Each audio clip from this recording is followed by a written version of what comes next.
Praise the Lord friends. இன்றைக்கி நம்ம தியானிக்கக்கூடிய வசனம் புலம்பல் 3வது அதிகாரம் 31வது வசனம். ஆண்டவர் என்றென்றைக்கும் கைவிட மாட்டார், அவர் சஞ்சலப்படுத்தினாலும் தமது மிகுந்த கிருபையின்படி இறங்குவார். அவர் மனப்பூர்வமாய் மனுபுத்திரரை சிறுமையாக்கி சஞ்சலப்படுத்துகிறது இல்லை. ஆமாம் ஃப்ரெண்ட்ஸ், சஞ்சலங்கள் அப்படின்றது லைஃப்பில் நிறைய டைம்ஸ் நம்மளுக்கு வரும்.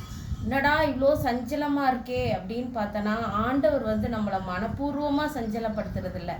ஏதாவது ஒரு சின்ன சின்ன சிக்ஷைகளை கொடுத்து அவர் பக்கமாக தன்னை இழுத்து கொள்ளுகிறதுக்கு தான் அனுமதிக்கிறார் ஃப்ரெண்ட்ஸ். அதை கூட அவர் மனப்பூர்வமாக நம்மளை சஞ்சலப்படுத்துறது இல்லை. அதே மாதிரி ஆண்டவர் என்றென்றைக்கும் கைவிட்டுற மாட்டார்.